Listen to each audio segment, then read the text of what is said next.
कुछ हफ्तों के अंतराल के बाद एक बार फिर से आपसे मुखातिब होने का मौका मिला है और हम वहीं से शुरुआत करना चाहते हैं जहां मैंने पिछली बार आपसे बात की थी। निर्गमन की पुस्तक और उसके 4थे अध्याय के पहली दूसरी आयत में जब मूसा सब बहाने बना चुका तो परमेश्वर यहोवा ने उससे पूछा कि तेरे हाथ में वो क्या है, और उसने बड़ा सिंपल सा साधारण सा जवाब दिया कि मेरे हाथ में लाठी है। लेकिन यहोवा परमेश्वर उससे कहीं ज्यादा बात करना चाह रहे थे उस हाथ के बारे में। वो हाथ में सिर्फ लाठी नहीं, वो अधिकार था। मनुष्य को बनाने के बाद परमेश्वर ने उनको आशीष दी, फूलो फलो सारी पृथ्वी में भर जाओ, और वश में रखने की, अधिकार में रखने की आशीष दी। हाथ में अधिकार होता है, हाथ में हमारी चंगाई होती, सब पर हमने बात की थी। हाथ में हमारी स्तुति और प्रशंसा है। तेरे हाथ में वो क्या है? और आज मेरे साथ थोड़ी देर रहिएगा। मैं एक ऐसा विषय, मैं प्रभु का धन्यवाद करता हूं कि इस विषय को प्रभु ने मुझको रिवील किया, क्योंकि मुझे पूरी उम्मीद है कि आपने शायद ही कभी इस विषय पर किसी से सुना होगा, कोई व्याख्यान सुना होगा, कोई स्टडी सुनी होगी। बचपन से हम मूसा की कहानी पढ़ते आए हैं, सुनते आए हैं, उस पर प्रचार भी हमने सुना है। लेकिन आज एक ऐसी घटना मूसा के जीवन से जुड़ी हुई जिस पर बहुत ज्यादा चर्चा नहीं होती, और मैं चाहता हूं कि आप खुश होइए कि प्रभु ने आपको इस चर्च से, इस मंडली से, इस दिए से के प्रकाश में रखा है, जहां आपको ठोकर लगने से यह प्रकाश बचा सकता है। खुदा का कलाम जहां पर दिया जाता है। हम घिसी पिटी बात नहीं करते, हम सिद्धता की ओर बढ़ने की बात करते हैं। पिछली बातों को छोड़ करके हम आगे की ओर। और आज मैं इसी विषय पर आपसे बात करना चाहता हूं, जो निर्गमन की पुस्तक उसके 4थे अध्याय की 24वीं आयत में है। Exodus chapter 4 and verse number 24। आइए मैं पढ़ता हूं इसको, ध्यान से सुनिए। और ऐसा हुआ कि मार्ग पर सराय में यहोवा ने मूसा से भेंट करके उसे मार डालना चाहा। फिर से मैं पढ़ता हूं।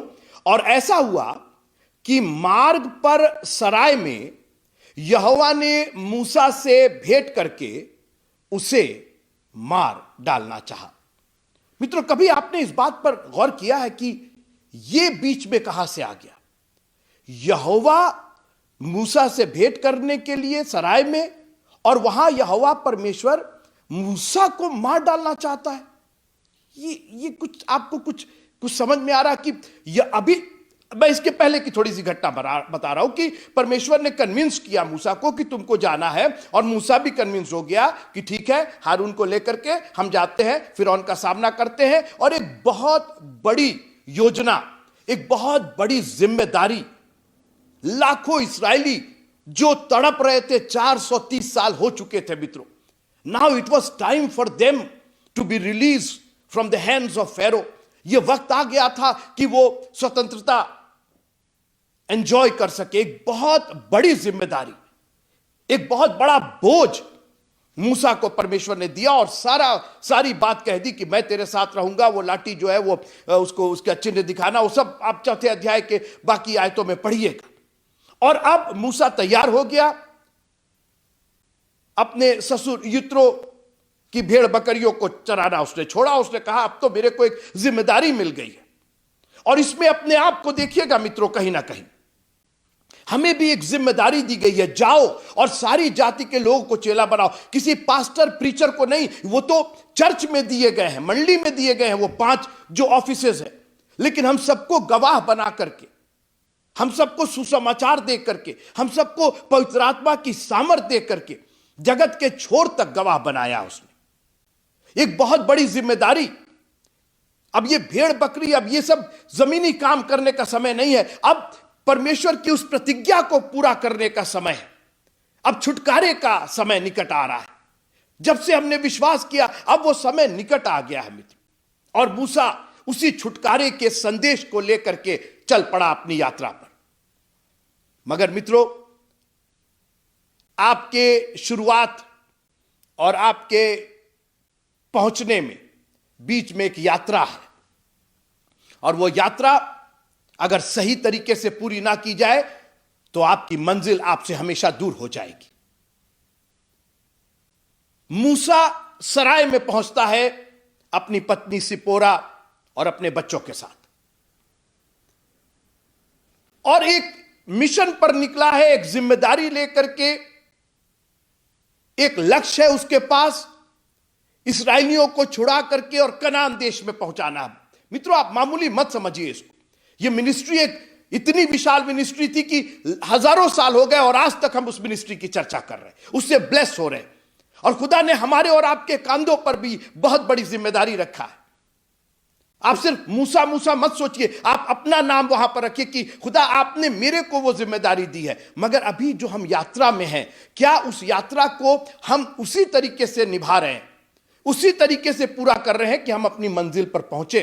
कई लोग यात्रा में निकलते तो है मगर मंजिल पर कभी पहुंच ही नहीं पाते। आपने सुना होगा, पेपर में निकलता है कि वो चले तो अपने जहां से उनको चलना था, अपने घर से, द्वार से, या जहां से भी उनको चलना था, मगर कभी वो मंजिल तक नहीं पहुंच पाए। अगर प्रदेश में बाहर रहते, किसी दूसरे शहर में रहते, वो चले तो घर के लिए मगर पहुंच नहीं पाए। यात्रा में कुछ हो गया। और मैं आपको आज चैलेंज करना चाहता हूं, ये जो जिंदगी की यात्रा है, इसको आप बहुत हल्के में मत लीजिएगा। यह बहुत गंभीर यात्रा है। यह सिर्फ सुबह उठ करके और एक बढ़िया कप चाय पी करके और ब्रश करके और तैयार हो करके और गाड़ी में बैठ करके काम पर जाने की यात्रा नहीं है मित्रों। एक बहुत बड़ी जिम्मेदारी है। मूसा सिर्फ पर्यटन के लिए मिस्र नहीं जा रहा था, वो सिर्फ वहां विजिट करने नहीं जा रहा था। He was loaded with the promise of God. परमेश्वर की प्रतिज्ञा, परमेश्वर के दिए गए कार्य भार से वो लदा हुआ था, मैं यूं कहूं। उसका जुआ, परमेश्वर का जुआ उसके ऊपर था, हल्का जुआ, क्योंकि परमेश्वर साथ है ना। लेकिन एक मिशन की तरफ जा रहा था। वो कोई भी गलती नहीं कर सकता था। वो हल पर हाथ रख करके पीछे नहीं देख सकता था। मगर कुछ हुआ कि मूसा को यहोवा मार डालना चाहता था। और मैं इसी पर थोड़ा सा खुलासा करना चाहूंगा, क्योंकि मुझे पूरा यकीन है, कम से कम मैंने तो अपनी जिंदगी में कभी इस पर कोई व्याख्यान नहीं सुना, कोई उस पर स्टडी नहीं सुनी कि यह बीच में कहां से आ गया। अरे हम लोग सोचते कि परमेश्वर ने मूसा को चुना और उसने वो गया और फिरौन को जा करके उसने, सब ठीक है। लेकिन बीच में कुछ हुआ, और वो ये हुआ कि परमेश्वर मूसा को मार डालना चाहता था। देखिए, मूसा, निर्गमन की पुस्तक उसके दूसरे अध्याय में, लेवी के घराने एक पुरुष ने, लेवी के घराने वंश की एक स्त्री को ब्याह लिया। मूसा पैदा हुआ। यह इब्रानी था, यह इस्राएली था, यहूदी था, अब्राहम की संतान था। फिर से सुनिए आप, हम उत्पत्ति किताब में देख चुके हैं अब्राहम कौन था, उसकी संतानें कौन थी, उसकी आशीषें क्या थी, उसको इंस्ट्रक्शन क्या दिया गया था। अभी आप मेरे साथ रहिए। ये इतना सुंदर सब्जेक्ट है मित्रों, और इतना गंभीर है, हमारी और आपकी जिंदगियों से ये पूरा तालमेल करता है। और अगर आपने इसको मिस कर दिया तो कहीं ऐसा ना हो कि जब मूसा को यहोवा परमेश्वर मार डालने के लिए सराय में आ सकता है, तो हम और आप तो किसी बिसात के नहीं। अगर आप केयरफुली यात्रा नहीं किए मित्रों, आप कितने भी एक्सपर्ट ड्राइवर हो, अगर आप स्टीयरिंग पर हाथ रखे हैं और गाड़ी चला रहे हैं और हैंडल पर मोटरसाइकिल चला रहे हैं, पीछे देख कर मैं बहुत एक्सपर्ट हूं, मैं पीछे देख करके मुझको मेरे घर का रास्ता मालूम है, मत करिए ऐसा। क्योंकि दुर्घटना आपका स्टेटस नहीं देखती, आपकी उम्र नहीं देखती, आपका रंग रूप नहीं देखती। दुर्घटना सावधानी देखती है। और यहां पर सावधानी हटी थी और दुर्घटना होने जा रही थी। मैंने कहा मूसा इब्री था, मगर उसके साथ एक प्रॉब्लम यह थी कि वो पाला पोसा मिस्रियों जैसा गया था। फिरौन की बेटी उसको दरबार में ले गई थी। हां, उसका पालन पोषण उसकी मां ने जरूर किया था, और मां ने बहुत कुछ सिखाया होगा, मगर बाहरी रूप से उसको मिस्री ही दिखना था, उसको मिस्री ही बोलना था, उसकी मेंटेलिटी, उसकी सोच मिस्री ही होनी थी, नहीं तो वो राजमहल में रह नहीं पाता। अभी सुनते रहिए आप मेरी बात।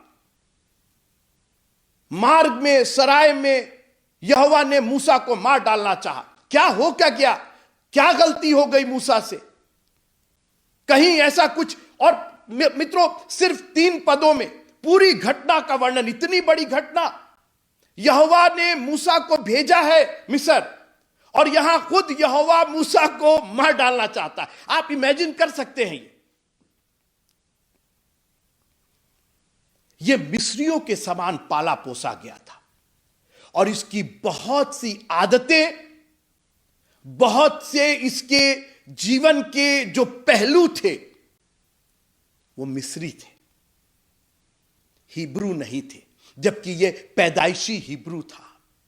वंश खून इब्राहिम का था, और उस मिस्रीपन को मेंटेन करने के लिए ये एक बात में चूक किया था, और वो बात पाई जाती है उत्पत्ति की पुस्तक उसके 17वें अध्याय की 13वीं आयत में। Genesis chapter 17 and verse number 13। एक इंस्ट्रक्शन दिया था, आशीष नहीं थी, सिर्फ एक नियम, कायदा, कानून, एक वाचा बांधी थी। और खबरदार, परमेश्वर की वाचा का सामना मत कीजिएगा। वो वाचा का मतलब जो उसने कहा है वो तो आपको करना ही है। सुनिए, जो तेरे घर में उत्पन्न हो, अब्राहम से ये आशीष नहीं, ये इंस्ट्रक्शन है, निर्देश दिया जा रहा है, ये तुझे करना है। इसमें इफ एंड बट नहीं चलेगा। और बाइबल की बहुत सी बातें इफ एंड बट पर नहीं है। प्रभु ने कहा है, परमेश्वर ने कहा है, तो वो आपको करना है तो करना है। वन वे है ये।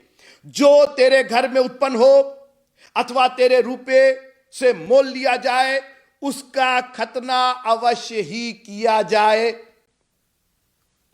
खतने की विधि, नियम, वाचा तय कर दिया था, किया जाए।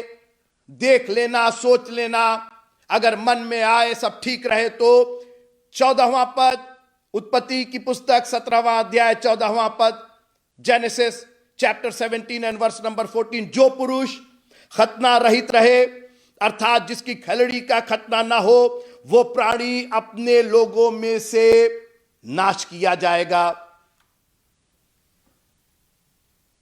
और मूसा इसी बात में चूक गया था, क्योंकि वो फिरौन के दरबार में मिस्रियों के समान रहना था, और मिस्रियों में खतना नहीं होता था। तो उसका कैसे खतना? अरे इसका खतना कैसे कर रहे हो? अरे ये तो। आज मित्रों, मां बाप प्रभु के सेवक है, प्रभु के भक्त हैं। मां बाप ने बहुत कुछ सिखाया, बचाया, लेकिन बच्चे तो मिस्र में रह रहे हैं ना, बच्चे तो संसार में रह रहे हैं ना, स्कूलों में जाते हैं, उनके अन्य जाति मित्र होते हैं, और धीरे धीरे वो ढलते जाते हैं। मम्मी सुबह दुआ करना जरूरी है, शाम को दुआ करना जरूरी है, बपतिस्मा लेना जरूरी है। अरे वो तो नहीं लेते और वो तो नहीं लेते, और आज संडे को चर्च जाना जरूरी है, आज तो मेरे फ्रेंड का बर्थडे है और उसने कहा कि तुम मेरे बेस्ट फ्रेंड हो, सुबह से ही आ जाना और दिन भर मेरे पास। मित्रों, वो पाला पोसा फिरौन के महल में गया था। उसका अधिकार, फिरौन का और उस महल का अधिकार हो गया था। कैसे बचाएंगे अपने बच्चों को? कैसे बचाएंगे? बहुत अच्छी बात, मिस्र में तुम्हारा खतना नहीं हुआ, लेकिन जब तुम मिद्यान के जंगल में आए और जब तुम यित्रो जो याजक था उसकी बेटी से तुमने विवाह किया, अब तो तुम हिब्रू हो गए हो, अब तो इब्री हो गए, अब तो स्वतंत्र हो गए हो। इस गुलामी में, इस गुमनामी में, मैंने बात की थी, इस गुमनामी में, इस डिस्ट्रेस में रहने के बावजूद तुम्हारे पास स्वतंत्रता थी, तुम्हारे पास आजादी थी। कोई नहीं बोलता कि अरे ये नियम कायदा कानून तो इब्रियों का है, कोई तुमको पहचान नहीं आता। अच्छा तुम इब्री हो क्या? अरे तुम क्रिश्चियन हो क्या? अरे तुम मसीही हो क्या? कई बार परमेश्वर हमें हमारे कंफर्ट से निकाल करके हमारे बच्चों को नहीं आगे बढ़ने देता, सफल नहीं होने देता, ताकि संसार के सदृश वो ना बने। मनुष्य सारे जगत को प्राप्त करे, मेरा बेटा सारे जगत को प्राप्त करे, अपने प्राण का जोखिम उठाए तो उसे क्या फायदा होगा? I would rather see him not making anything in this world, not progressing in this world, not flourishing in this world, but I want to see him making his life all the way to the eternal life. मैं चाहूंगा कि मेरा बेटा इस दुनिया में सफल हो या ना हो, लेकिन एक दिन वो खुदा के पास उस जगह पर जाए जो उसने उसके लिए तैयार की है। मूसा से चूक हो गई। मूसा बाकी चीज में इतना व्यस्त रहा, उसने कहा इसकी जरूरत क्या है। सुनते रहिएगा, मेरे बहुत गंभीर विषय पर बात कर रहा हूं और बिल्कुल आज की मैं बात कर रहा हूं। हुई बात कब? हजारों साल पहले, मगर ये तो आज की रोटी है ना, ताजी रोटी है मित्रों। ये खुदा का कलाम जिंदा कलाम है। ये एंशियंट और ये प्राचीन और ओल्ड टेस्टमेंट का कलाम नहीं है, ये आज का मेरा। और जब मैंने पढ़ा और जब परमेश्वर ने इसको रिवील किया मुझको, मैं कितनी बुक्स में खोजता रहा, मैं किताबें खोजता रहा, कमेंट्रीज खोजता रहा, लोगों से मैं पूछा, किसी ने मुझको इस बात का जवाब नहीं दिया। और मैंने दुआ की और खुदा से मांगा कि मुझे अपने लोगों तक ये राज पहुंचाना है। ये क्या रहस्य है, ये आज 2020 में इस रहस्य को उद्घाटित कीजिए। और परमेश्वर ने मुझको वापस मूसा के फिरौन के दरबार में पाले पोसे जाने तक पहुंचाया और कहा कि चूंकि वो मिस्री के रूप में फिरौन के दरबार में उसका अधिकार था, क्योंकि खाना पीना आता था, उसका पोशाक वहीं से आता था, उसकी इज्जत आबरू वहीं से थी। अरे पापा, क्यों कन्वेंशन में ले जा रहे हैं, क्यों गाना गाने के लिए बोल रहे हैं, क्यों चर्च में बजाने के लिए बोल रहे हैं, दुनिया में जाने दीजिए ना। दुनिया में जो इज्जत मिलेगी वो चर्च में कहां मिलेगी? कहीं ऐसा ना हो कि मार्ग में, सराय में यहोवा मूसा को मार डालना चाहता था। कहीं ऐसा ना हो कि हम अभी यात्रा में हैं मित्रों, we have not reach to the destination, अभी हम अपने लक्ष्य तक नहीं पहुंचे हैं, हमारा निशाना दूर है। और कहीं हम परमेश्वर की वाचा को इग्नोर करके, उसके वचन की अवहेलना करके, अरे खुदा का कलाम है, रे पादी साहब, अरे कुछ बोलते रहते, क्या कर। मित्रों, ये मौत और जिंदगी का सवाल है। और इस पैंडेमिक में, इस महामारी ने तो मौत और जिंदगी के फासले को ही खत्म करके रख दिया है। कौन कब चला जाए, कौन कब वेंटिलेटर पर चला जाए, किसी को मालूम नहीं। जो मेन लाइन डॉक्टर्स थे, जिन्होंने बहुतों का इलाज किया, वो खुद अपने इलाज के लिए एक एक सांस के लिए तरसने लगे। मित्रों, परमेश्वर के कलाम को, उसके हुक्मों को इतना हल्का मत जानिएगा। और जब परमेश्वर ठान ले, ये तो उसका अनुग्रह है मित्रों, कि उसने सिर्फ मार डालना चाहा, मार नहीं डाला। आपको एक मौका दिया, मूसा को एक मौका दिया, एक गलती किया है तुमने, कहीं भूल रहे हो तुम। बहुत हम लोग को भूलने की बीमारी है। खुदा की जो दया है, अरे वो तो 3 साल पहले ना उसने आशीष दी थी, तो उसके लिए अब क्यों हम धन्यवाद। हम भूल गए कि आज भी उसने हमको आशीष दी है। सुबह जब हम उठे तो पॉजिटिव नहीं थे हम, हमारे फेफड़ों में सांसें चल रही थी, ब्लॉकेज नहीं था, कहीं मुंह पर वेंटिलेटर नहीं लगा था। हम मार्ग में हैं मित्रों, और परमेश्वर एक एक बात का लेखा जोखा रखता है। उसने जो हुक्म, कायदे, कानून दिए हैं। मैं एक बात कह करके खत्म करना चाहता हूं। इब्रानियों की पुस्तक और उसका 12वां अध्याय, पहली आयत, Hebrew chapter 12 and verse number 1। इस कारण जबकि गवाहों का ऐसा बड़ा बादल, पहले मैं यहां एक्सप्लेन कर दूं आपको, गवाह किसे कहते हैं? गवाह उसे कहते हैं जो आंखों देखी घटना का वैसे ही वर्णन करता है जैसे वो घटना हुई। वो घटना अच्छी हुई, बुरी हुई, इसका मतलब नहीं, उसमें कुछ मिलाइए मत। आप उसको अच्छा बनाने की कोशिश मत कीजिए। आप गवाह हैं तो वही बात कहिए जो आपने देखा है, उसको ठीक करने की कोशिश मत कीजिए। अगर आपने हत्या होते हुए देखा है, चोरी होते हुए देखा है, तो वैसे ही बताइए कि हां उसने हत्या की है, उसने चोरी किया है, उतना ही बताइए जो आपने देखा है। और परमेश्वर के कलाम का कितना सुंदर वर्णन की गवाही देखिए। मूसा जैसे प्रॉफिट, उसके जैसे नबी, उसके जैसे कॉल्ड पर्सन, अभिषिक्त, नम्र और दीन, उसकी भी कमी को गवाही के रूप में प्रस्तुत किया जा रहा है। खुदा का कलाम, और मूसा ने ही लिखा है, मूसा ने अपनी ही कमजोरी को दर्ज किया। यही हमारे प्रभु के पुस्तक की खूबी है कि ये इसमें बटरिंग नहीं होती है, सब चीज शुगर कोटेड नहीं है, सब चीज मीठी मीठी नहीं है, क्योंकि हमें गवाह चाहिए ताकि हम इन गवाहों के द्वारा जो हमें घेरे हुए हैं, बादल सरीखे घेरे हुए, चारों ओर से घेरे हुए, उत्पत्ति निर्गमन की पुस्तक से लेकर के घेरे हुए हैं। आगे सुनिए, बादल हमको घेरे हुए, तो आओ हर एक रोकने वाली वस्तु और उलझाने वाले पाप को दूर करके। मैं दो बात कहना चाहता हूं, रोकने वाली वस्तु और उलझाने वाला पाप। यह रोकने वाली वस्तु क्या है? पहले वस्तु की बात करते हैं।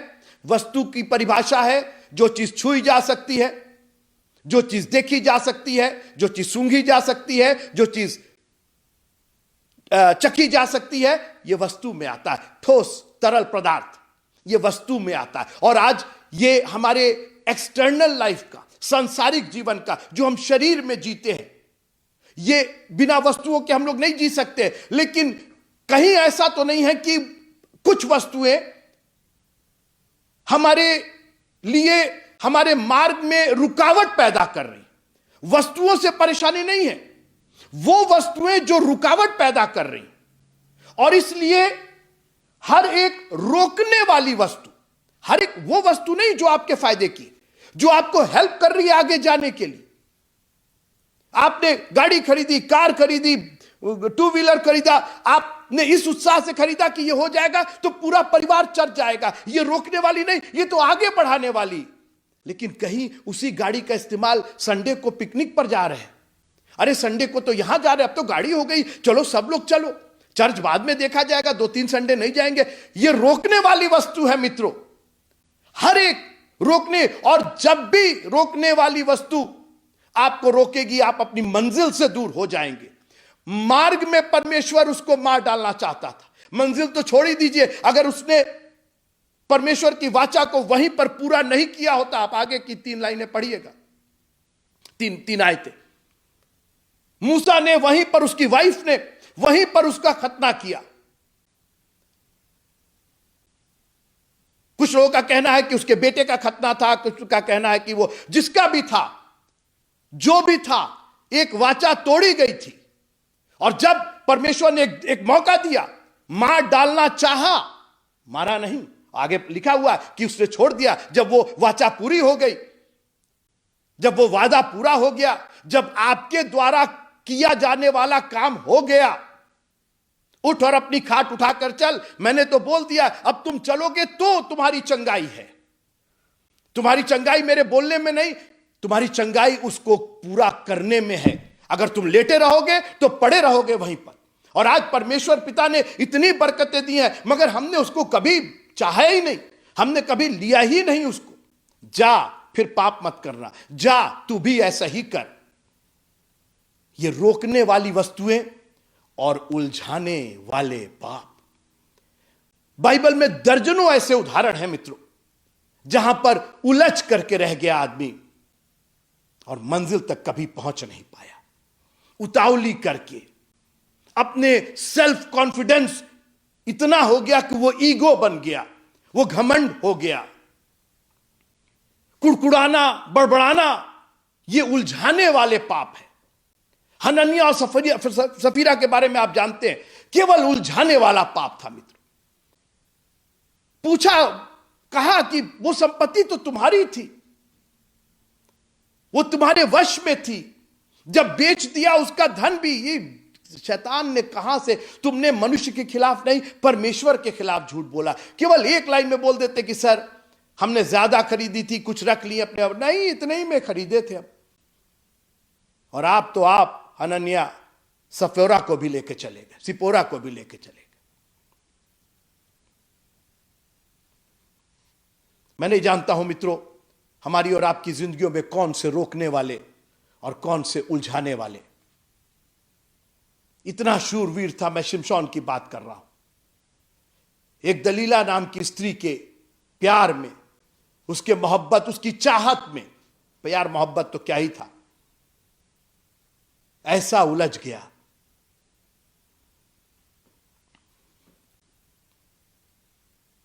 मित्रों, परमेश्वर का कलाम बहुत गंभीर है।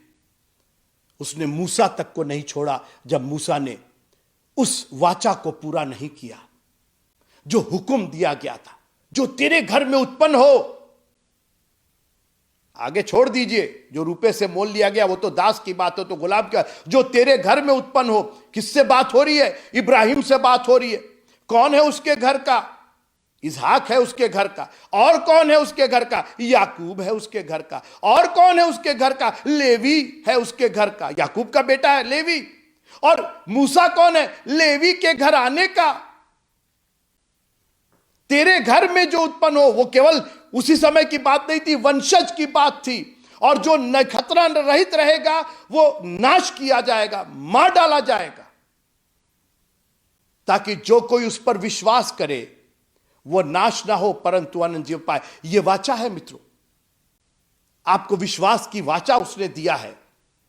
अगर वो विश्वास सिर्फ क्रिश्चियन कहलाने वाला विश्वास नहीं, मसीही कहलाने वाला विश्वास नहीं, उस पर चलने वाला भी, केवल मुंह से बोलने वाला नहीं। जबकि गवाहों का ऐसा बड़ा बादल हमें घेरे हुए, और कई बार मसीही लोग, हम बहुत बड़े पाप तो नहीं करते हैं, लेकिन कुछ वस्तुएं रुकावट डाल देती है। हमारे बच्चे रुकावट डाल देते हैं, हमारी बीवी रुकावट डाल देती है, हमारे हस्बैंड रुकावट डाल देते हैं, हमारी सास ससुर, हमारे रिश्तेदार, खानदान, हमारा घर, हमारा परिवार, ये सांसारिक चीजें उस मंजिल तक जाने के लिए रुकावट पैदा कर देती है। परमेश्वर के प्रति विश्वास में कमजोरी आ जाती है, खटास आ जाती है। उस प्यार में, नहीं हमको चर्च नहीं जाना, हमको दशवांश नहीं देना, हमको ये नहीं करना, बहुत सारी चीजें हमको रोक देती है। मित्रों, ये हमारी और आपकी जिम्मेदारी है। खबरदार, कोई वस्तु मेरी राह में रोड़ा नहीं अटकाएगी, मुझे नहीं रोकेगी। जिस दौड़ में हमें दौड़ना है, एक दौड़ में हम लोग मित्रों एक यात्रा में है। या तो आप निर्बुद्धियों की नहीं बुद्धिमानों के समान चलिए, और या ऐसे दौड़िए कि जीतिए। दौड़ते सब हैं मगर एक ही इनाम ले जाता है। खुदावंद मुझ पर रहम करना कि मैं तमाम रोकने वाली चीज और उलझाने वाले पाप। मित्रों, जब ओलंपिक शुरू हुआ, जो ओलंपिक का जो बड़ा गेम होता है, वो रोम में, एथेंस में शुरू हुआ बहुत साल पहले। और उसमें जो रेस थी वो बड़ी इंपॉर्टेंट होती थी, उसको बहुत ही महत्व दिया जाता था। मगर उस रेस के कुछ नियम कायदे कानून थे। एक तो रेस केवल पुरुषों की, मेल की होती थी, स्त्रियां उसमें भाग नहीं ले सकती थी। और उसकी वजह ना तो दर्शक के रूप में और ना खिलाड़ी के रूप में। और उसकी वजह यह थी कि जितने धावक दौड़ते थे वो बिना वस्त्र के दौड़ते थे, वस्त्रहीन दौड़ते थे, ताकि कोई भी चीज उनको उलझाने ना पाए। सुन रहे हैं आप? उसी को पौलुस कोट करता है कि जिस दौड़ में हमें दौड़ना है, ये उलझाने वाले पाप, छोटे छोटे पाप हमें हमारी मंजिल से दूर कर देते हैं। सोचिए, मूसा का वो पाप, उसको हमेशा के लिए, वो कितनी बड़ी जिम्मेदारी। हजारों लाखों लोग वहां पर चीख पुकार मचाए हुए थे, रोज दोहाई दे रहे थे परमेश्वर की, छुटकारा चाहिए, छुटकारा चाहिए। और इसको जिम्मेदारी दी गई थी। आप लीडर होकर के आप ही उसको, उस नियम कायदे कानून को नहीं मान रहे, आप ही तोड़े जा रहे हैं उस वाचा को, आप ही ने धारण नहीं किया उस वाचा को। आप क्या लीडरशिप करेंगे? और आज बहुत से लोग लीडर बने हुए हैं और बनना चाहते हैं। जिसको भी थोड़ा सा बोलना आ गया, जिसको भी थोड़ा सा प्रकाश मिल गया, जी मूसा कॉल किया गया था, उसकी बुलाहट, अरे मेरी बुलाहट है, बहुत अच्छी बात। लेकिन उस बुलाहट के साथ साथ कहीं कोई रोकने वाली वस्तु और उलझाने वाला पाप आपको आपकी मंजिल से, आपकी जिम्मेदारी से हमेशा के लिए खारिज ना कर दे। एक कहानी बता के खत्म करना चाहता हूं। यह बच्चा स्कूल में बहुत अच्छा धावक था, बड़ा नाम था उसका स्कूल में।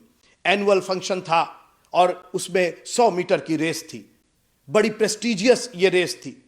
और सब लोग आंख लगा करके देख रहे थे कि कैसे ये रेस जीती जाएगी और कौन जीतेगा। ये बच्चा बहुत दिनों से प्रैक्टिस कर रहा था। इसके पिता ने एक बहुत ही शानदार और एक बहुत ही महंगी जूती, एक शूज, स्प्रिंटर जो शूज होती है, जो दौड़ने की जो शूज होती है, वो ला करके इसको दिया। कुछ दिन के बाद वो इतना प्रैक्टिस करता रहा कि उसका फीता टूट गया, उस शूज का, उस जूती का। उसने अपने पिता से कहा कि पापा, मेरे को कल परसों जाना है उसमें रेस में भाग लेने के लिए, और मेरा फीता टूट गया है। पापा ने कहा कोई बात नहीं, ऑफिस से लौटते वक्त मैं फीता लेते आऊंगा। और पिता फीता लेकर के आए। बोले बहुत महंगा तो नहीं है, लेकिन चूंकि तुमको सिर्फ एक ही बार इसको पहन करके दौड़ना, कम से कम ये रेस तो तुम्हारी निकल जाए, तुम जीत जाओ। और उसने उस जूते को, उस फीते को जूते में डाल लिया। जिस दिन रेस थी, जिस दिन कंपटीशन था, उस दिन जब वो तैयार होकर के बहुत ही एक्साइटेड, और उसने बहुत मेहनत की थी, और यह तय था कि इस बार का खिताब वही ले जाएगा, क्योंकि उसने टाइमिंग मेंटेन कर ली थी। जो उसका प्रतिद्वंदी धावक था, उसने पता लगाया कि वो कितने सेकंड में दौड़ेगा, तो उससे बेहतर इसने अपना मिनट और समय बनाया था। और सुबह सुबह वो तैयार हुआ, एक्साइटेड था, आज तो मैं पदक जीत करके लेकर के आऊंगा, रेस जीत करके लेकर के आऊंगा। जब जाने लगा तो उसकी मां ने एकाएक नोटिस किया कि उसके जूते का वो फीता ढीला है, खुला नहीं है, ढीला है। बेटा, वो बस की तरफ जा रहा था, मम्मी ने चिल्ला कहा, बेटा तुम्हारे जूते का फीता ढीला है। अरे मम्मी, ढीला ही ना है, खुला नहीं ना है। आप तो हर बात पूछ रहे, तो क्या टोकिए मत ना। आज हमारे बच्चों को टोका टोकी से बड़ी प्रॉब्लम है। उनको मालूम नहीं है कि वो टोका टोकी अगर वो सुन ले तो अपनी मंजिल पा जाएंगे। और ये बच्चा बार बार कहता रहा, मम्मी आप परेशान मत होइए, आप छोटी छोटी बात के लिए, अरे एक तो आज ही भर का तो है, वो तो फीता पापा वैसे भी सस्ता वाला लेके आए थे, ढीला ही ना है, अच्छा हम कस लेंगे, हम बांध लेंगे। और भूलने की बीमारी तो हम सबकी है मित्रों। रेस में पहुंच गए, खड़े हो गए, और वो फीता ढीला ढीला और भी ढीला होता गया। कोई ध्यान नहीं दिया गया, फीता बंधा था मगर ढीला था। हर एक रोकने वाली वस्तु मित्रों, हर एक उलझाने वाले पाप को दूर करके, कहीं ऐसा ना हो कि हमको रेस से ही बाहर कर दे। इतनी हम लोगों ने मेहनत किया, हम लोग इतना चर्च आए, इतनी दुआ, इतनी प्रार्थना, कहीं ऐसा ना हो कि आखिर हमारा मंजिल से दूर हो जाए। और रेस शुरू हुई, बहुत अच्छा स्टार्ट था इसका, सबसे बेहतर कर रहा था। फिनिश लाइन बस आ ही गई थी मित्रों। 100 मीटर की रेस होती कितनी है, बस वो पहुंचने ही वाला था, मगर फीता तो अब ढीला नहीं, खुल चुका था। और उसी फीते ने उसको ऐसा उलझाया कि 2 कदम की दूरी के पहले, उस फिनिश लाइन के पहले, वो बच्चा वहीं पर उसी ट्रैक में गिर करके लहूलुहान हो गया। और उसका प्रतिद्वंदी सेकंड में आगे निकल गया। वो बहुत अच्छा दौड़ने वाला नहीं था उसका प्रतिद्वंदी, उसकी टाइमिंग कमजोर थी, मगर आपकी टाइमिंग, इस बच्चे की टाइमिंग बिल्कुल ठीक थी। क्या हुआ क्या? ये तो इतने साल से विजयी भी हो रहा था, ये तो हमेशा मेडल ले जाता था, शील्ड ले जाता था, इतना अच्छा, हुआ क्या? अरे हुआ क्या, जूते का फीता। क्या जूते का फीता? अरे वो तो 20-25 रुपए का मिलता है, उसमें इतना उसके, हाँ जी, उसी ने उसको उस मंजिल से, उस पदक से, उस शोहरत से, उस इज्जत से हमेशा के लिए दूर कर दिया। क्या जब वो वापस आएगा तो उस विश्वास को पाएगा?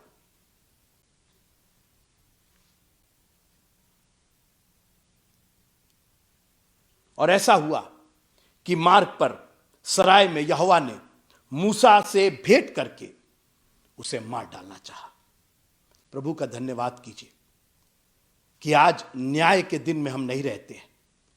हम इस व्यवस्था से बंधे हुए नहीं हैं। आज हम अनुग्रह के युग में रहते हैं।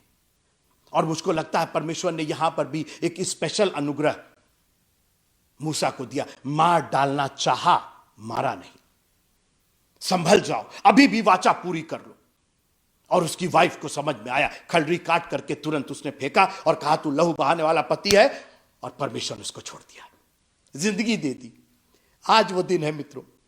मैं नहीं जानता हूं कि आपका कौन सा पाप है, आपको कौन सी वस्तु उलझाई जा रही है, कौन सी वस्तु रोक रही है। ये आपके और उस वस्तु और उस पाप के बीच की बात है, और डिसीजन आप ही लेंगे। वो जूते का फीता कोई और भीड़ में से इतने दर्शक थे, कोई आकर के नहीं बांधेगा, आपको ही बांधना पड़ेगा। आपका पैर है, आपका जूता है और आपका फीता है, और आपको बांधना भी आता है। यह आपकी जिम्मेदारी है। आओ, हर एक उलझाने वाली वस्तु, हर एक रोकने वाली वस्तु और उलझाने वाले पाप को दूर करके जिस दौड़ में हमें दौड़ना है, बड़े धीरज के साथ दौड़े। बहुत से लोग बाइबल में उतावली करके उन्होंने हमेशा के लिए अपना इनाम खो दिया। प्रभु हमें बुद्धि और ज्ञान दे, सद्बुद्धि दे। मित्रों, इस यात्रा को मामूली मत समझिएगा। जीवन की जो यात्रा है ना, ये हमारे हाथ में है, और बहुत बार हम बेवकूफी का काम करके, मूर्खता का काम करके, छोटी छोटी बातें हमें मंजिल से दूर कर देती। प्रभु में बने रहिए, उसके हुक्मों को अक्षरता पालन कीजिए। कड़ी जो है ना, जो जंजीर होती है, एक भी कड़ी अगर कमजोर होती है, पूरी जंजीर कमजोर हो जाती है। कई बार एक धनी आदमी यीशु मसीह के पास आया, मैं सब कुछ मानता आया हूं, एक बात की कमी। कहीं ऐसा तो नहीं है कि वो एक ही वस्तु ऐसा रोड़ा अटका दे रही है, ऐसा मंजिल से हमें दूर कर दे रही है। प्रभु आप सबको बहुत बहुत आशीष दे, उस उलझाने वाले पाप और रोकने वाली वस्तु से आपको दूर रखे। जय मसीह।